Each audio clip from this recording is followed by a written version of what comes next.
तो स्वागत है आप सभी का एक बार फिर अपने यूट्यूब चैनल स्टेट टाइम में। आशा करता हूँ आप सब अच्छे होंगे। एक इन्फॉर्मेटिव वीडियो लेकर आया हूँ स्टॉक मार्केट के ऊपर। इस वीडियो में हम जानेंगे कि किस टाइप का आपको पैसा लगाना चाहिए मार्केट में और किस हिसाब से आप अपना पोर्टफोलियो बैलेंस रख सकते हैं। बैलेंस पोर्टफोलियो क्या होता है और सिर्फ रिस्क और रिवॉर्ड को देखना भी मैं सिखाऊंगा कि एक्चुअल में होता क्या है। मार्केट में लोग आते हैं तो वो सिर्फ ये देख कर आते हैं कि मार्केट सिर्फ ऊपर जाता है, या मैं आज 100 रुपये हैं तो एक ही दिन में वो 200 भी हो सकते हैं और 250 भी हो सकते हैं, पर कोई ये नहीं देखता जो 100 रुपये हैं वो 10 रुपये भी रह सकते हैं।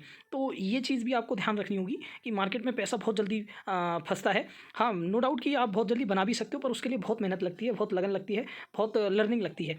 पर गंवाने के लिए सिर्फ एक दिन काफ़ी है। आप पूरा पैसा एक दिन में गंवा देते हैं। आप एक छोटी सी बात समझिए, अगर डेली मार्केट में 100 लोग आते हैं तो 99 लोग अपनी कैपिटल लॉस करके कुछ दिनों में चले जाते हैं और मार्केट की तरफ फिर कभी नहीं देखते हैं। एक इनमें से एक होता है जो बैलेंस कर पाता है। अगर आप 2-3 साल मार्केट में दे गए और अपनी कैपिटल सेव कर गए तो आप लंबा जा सकते हैं। आप सोच सकते हैं, आप इन्वेस्टमेंट करें, आप अपने पोर्टफोलियो को उस टाइप का बनाएं कि आप एफडी से अच्छा रिटर्न या इंडेक्स से अच्छा रिटर्न, 12 से 15% का रिटर्न भी आप अगर साल में निकाल रहे हैं तो बहुत बड़ी बात है और ये अच्छा रिटर्न माना जाता है। पर जब हम मार्केट में देख लेते हैं कि एक एक दिन में डबल हो सकता है तो हम एक साल में 15% के रिटर्न को कुछ भी नहीं समझते हैं। तो ये सब चीज़ें बहुत ही लॉजिकल हैं, सबके साथ होती हैं, मेरे साथ भी हुई है और कहीं ना कहीं कभी कभी मेरे साथ अभी भी हो जाती है। तो ये सब चीज़ें लर्निंग से आएंगी, ये सब चीज़ें पेशेंस से आएंगी। आपको बहुत ज़्यादा अपने ऊपर कंट्रोल करना पड़ेगा क्योंकि मार्केट एक ऐसी खाई है जिसका कोई अंत नहीं है और एक ऐसा समुद्र है जिसमें बहुत पैसा है।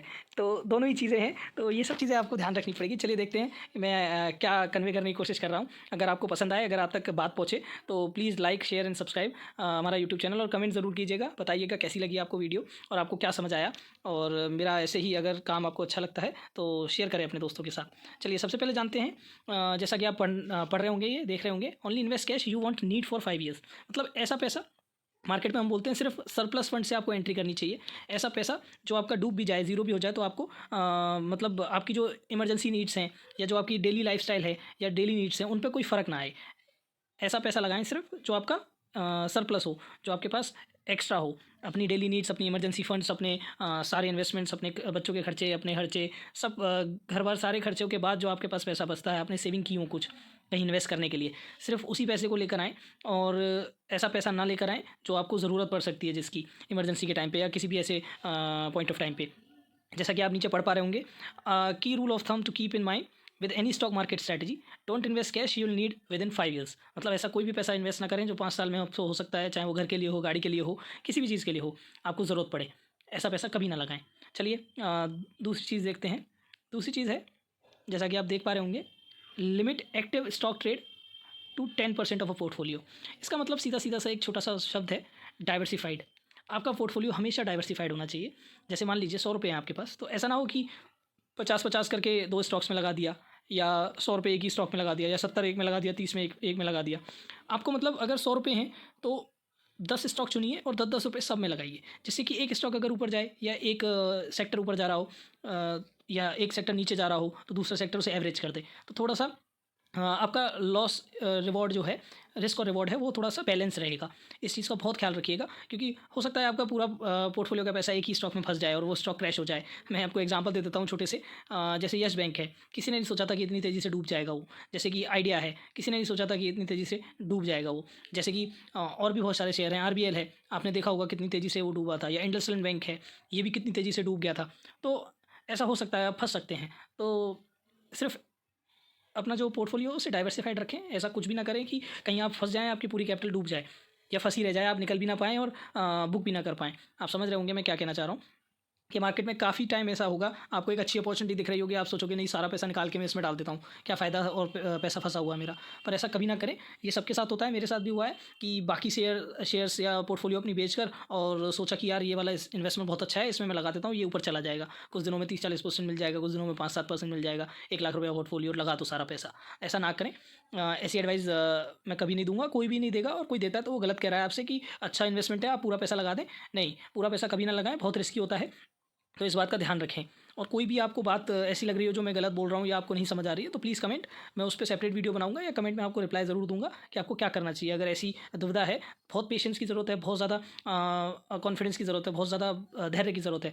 बहुत आपको मार्केट ऐसा लगेगा कि कभी भी कितना भी पैसा मिल जाएगा, पर डाउन साइड सोचें तो वो जो कैपिटल है, जो आपका पैसा है, वो डूब भी सकता है, तो वो बहुत रिस्की हो सकता है, तो ध्यान रखिए इस बात का।